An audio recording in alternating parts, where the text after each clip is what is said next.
अस्सलाम वालेकुम। जहाँ ज़ेब अब्बासी एक नए प्रोग्राम के साथ हाज़िर है। नाज़रीन, एक मरतबा फिर हम बात करेंगे सैक्ड एम्प्लॉयज़ यानी बरतरफ सरकारी मुलाजमीन बहाली रिव्यू केस के ऊपर। लम्हा ब लम्हा आपको इस हवाले से आगाह कर रहे हैं। जब से ये मामला सुप्रीम कोर्ट में आया 17 अगस्त को इस हवाले से एक 3 रुकनी बेंच ने फ़ैसला दिया और उस फ़ैसले के नतीजे में हज़ारों की तादाद में मुलाजमीन बेरोज़गार हो गए। ये मुलाजमीन नहीं थे बल्कि ये ख़ानदान थे। फिर उसके ऊपर रिव्यू पटिशन्स फ़ाइल हुई। वफाकी हुकूमत ने बज़रिया इस्टेब्लिशमेंट डिवीज़न भी इस केस को सुप्रीम कोर्ट ऑफ पाकिस्तान में जो है वो एज़ अ रिव्यू पार्टी बनी इस केस में। और फिर वो तमाम दरख्वास्त गुज़ारान भी सुप्रीम कोर्ट में रिव्यू केस में आ गए जिनको पहले नहीं सुना गया था। सुप्रीम कोर्ट ने 5 रुकनी लार्जर बेंच बनाया। डे बाय डे इस केस की हियरिंग हुई और फिर 17 दिसंबर को यानी गुज़िश्ता जुमे को इस केस का फ़ैसला जारी किया गया। और उस फ़ैसले के बाद अब जो अगला मरहला था वो ये था कि मुलाजमीन की बहाली का अमल जो है वो किस तरह से शुरू होगा। जैसे कल मैंने आपको अपने प्रोग्राम में ये बताया था कि इस अदालती फ़ैसले के ज़रिए से कुछ कन्फ्यूजन भी पैदा हो चुकी है और इदारे जो है वो कंफ्यूज्ड हैं। और उसकी कन्फ्यूजन की वजह ये है कि कुछ इदारे ऐसे हैं जो डिटेल रीजनिंग की यानी तफसीली वजूहात का या तफसीली फ़ैसले का इंतज़ार कर रहे हैं। आज की बहरहाल आपको अपडेट बताते हैं। आज की अपडेट ये है कि सुई नदरन गैस पाइपलाइन कंपनी की तरफ से एक नोटिफिकेशन जारी कर दिया गया है और उस नोटिफिकेशन में ये कहा गया है कि जो अदालती हुक्मनामा है मुख्तसर उसका जो पैरा 1 है यानी वो मुलाजमीन जो 1996 से लेकर 12 अक्टूबर 1999 तक ये मुलाजमीन हैं जिनकी भर्ती के वक्त किसी स्किल की ज़रूरत नहीं थी, इंटरव्यू की ज़रूरत नहीं थी, उन मुलाजमीन को इस नोटिफिकेशन के ज़रिए बहाल कर दिया गया है। और ये कहा गया है कि ये सुई नॉर्दर्न गैस पाइपलाइन कंपनी के जो मुलाजमीन हैं ये दोबारा अपने जो पोस्ट हैं उनके ऊपर जॉइनिंग दें। लेकिन जहाँ पर जो दीगर टर्म्स एंड कंडीशंस का ताल्लुक़ है तो उस हवाले से इस नोटिफिकेशन में ये कहा गया है कि इस हवाले से तफसीली फ़ैसले जब सामने आएगा तो फिर उसके बाद उसका तयन होगा। बहुत ही अहम नौइयत का ये मामला इस वजह से भी है कि हम देखते हैं कि हज़ारों की तादाद में ये सरकारी मुलाजमीन थे जिन बेचारों को बग़ैर सुने सुप्रीम कोर्ट ऑफ पाकिस्तान ने नौकरियों से निकाल दिया। फिर रिव्यू केस फ़ाइल किया गया। लाखों रुपए दिए इन बेचारे मुलाजमीन ने वकला को और बड़ी मुश्किल से इनकी बहाली हुई सुप्रीम कोर्ट से। और फिर जब बहाल हो गए तो अब भी तफसीली फ़ैसले का इंतज़ार किया जा रहा है कई इदारों की तरफ से। ख़ास तौर के ऊपर अगर हम बात करें तो IB का इदारा है, फिर उसके बाद NHA है, फिर उसके बाद दीगर भी इदारे हैं। लगभग ये 72 के करीब इदारे बनते हैं जो अब तफसीली फ़ैसले का इंतज़ार कर रहे हैं। 10 रोज़ गुजर चुके हैं, अभी तक सुप्रीम कोर्ट ऑफ पाकिस्तान की तरफ से तफसीली फ़ैसला नहीं जारी किया गया। हमारी कुछ मुलाजमीन से गुज़िश्ता रोज़ भी बात हुई तो ये मनसूबाबंदी की जा रही है कि अगर अदालती फ़ैसले पर मनोअन अमल ना हुआ तो इस हवाले से कंटेम्प्ट ऑफ कोर्ट की पटिशन फ़ाइल करने के लिए भी तैयारियां हो रही हैं, मनसूबाबंदी हो रही है।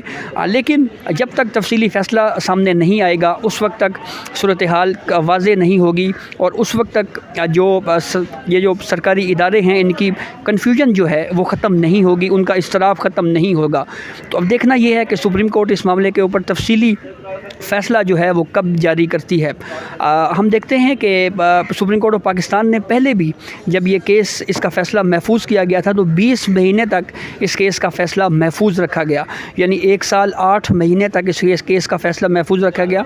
शायद अदालती तारीख़ में इसकी माजी में कोई इस तरह से मिसाल नहीं मिलती कि एक अदालती फ़ैसले को 20 महीने तक फ़ैसला महफूज रखा जाए और फिर वो जो फ़ैसला हुआ उसमें किस तरह की असूल वज़े किए गए उसका फिर हम सबको पता है। सरकारी मुलाजमीन बेचारे बेरोज़गार हो गए। महज चंद मुलाजमीन को सुना गया और वो फ़ैसला दिया गया जिससे हज़ारों की तादाद में ये मुलाजमीन जो है वो बेरोज़गार हुए। ये मुलाजमीन नहीं हैं बल्कि ये ख़ानदान हैं जो उस अदालती फ़ैसले से मुतासिर हुए थे। अब रिव्यू केस का मुख्तसर हुक्मनामा तो आ चुका है लेकिन डिटेल रीजनिंग जो है वो इस हवाले से अभी तक सामने नहीं आई। تو اب دیکھنا یہ ہے کہ اس تمام تر صورتحال میں جو تفصیلی فیصلہ ہے وہ کب تک جاری ہوتا ہے۔ ایک مرتبہ پھر ہم آپ کو اس کیس کا تھوڑا سا بیک گراؤنڈ بتاتے ہیں۔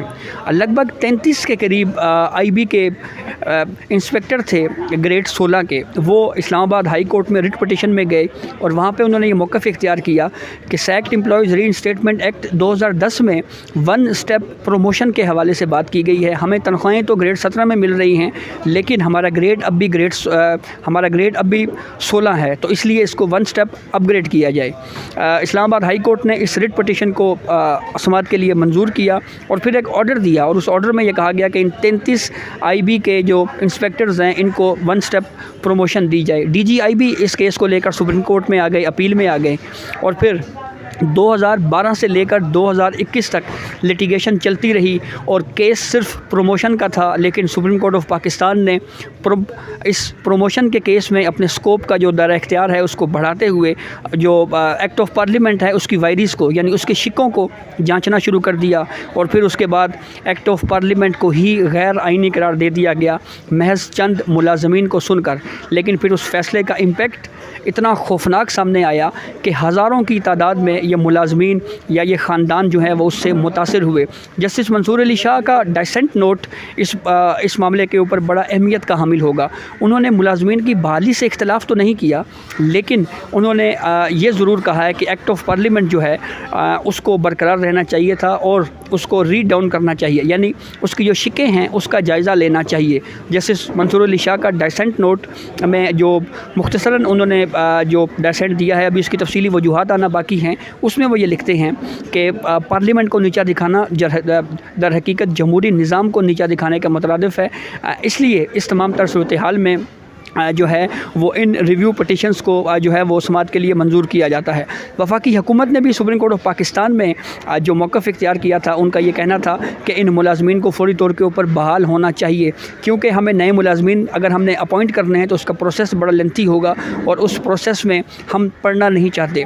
اب اسٹیبلشمنٹ ڈویژن کی یہ ریویو کی پٹیشن تھی، ریویو کی درخواست تھی، اور اس کے اوپر سپریم کورٹ آف پاکستان نے گو کہ جو ریویو کیس ہے اس کو تو ڈسمس کر دیا ہے، لیکن یہاں پر بھی ایک نیا اصول وضع کیا گیا ہے۔ ریویو کیس میں آرٹیکل 184(3) کا استعمال کیا گیا اور ایک نئی مثال قائم کر دی گئی کہ سپریم کورٹ ریویو کیس میں بھی مفاد عامہ کے تحت آرٹیکل 184(3) کا استعمال کر سکتی ہے، اور پھر ان ملازمین کو بحال کیا گیا۔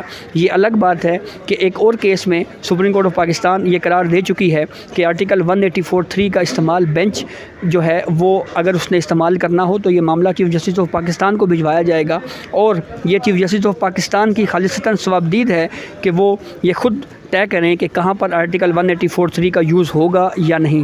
بہرحال یہ اب تک کی اپڈیٹ تھی جس سے ہم نے آپ کو آگاہ کیا کہ سوئی ناردرن کمپنی کے جو ملازمین ہیں جو پہلی کنڈیشن میں فال کرتے ہیں، یعنی وہ ملازمین جو 1996 سے لے کر 1999 تک without aptitude test, without skill کہ جن کو بھرتی کیا گیا تھا، وہ ملازمین جو ہیں ان کو اب اس نوٹیفیکیشن کے ذریعے بحال کرنے کا کہہ دیا گیا ہے، اور یہ کہا گیا ہے کہ جو دیگر شرائط ہیں وہ تفصیلی فیصلہ آنے کے بعد ان کا تعین ہوگا۔ اب دیکھنا یہ ہے کہ یہ تفصیلی فیصلہ کب آتا ہے، کیونکہ 20 مہینے تک تو مرکزی کیس کا فیصلہ محفوظ رکھا گیا تھا، تو کیا اب یہ معاملہ اب بہت ہی جو ہے وہ اہمیت کا حامل اس وجہ سے بھی ہو گیا ہے کہ ادارے بذات خود اس معاملے کے اوپر اضطراب کا شکار ہیں، عدالتی تفصیلی فیصلے کا انتظار کیا جا رہا ہے۔ یہ اب تک کی اپڈیٹ تھی جس سے ہم نے آپ کو آگاہ کیا۔ بہت شکریہ۔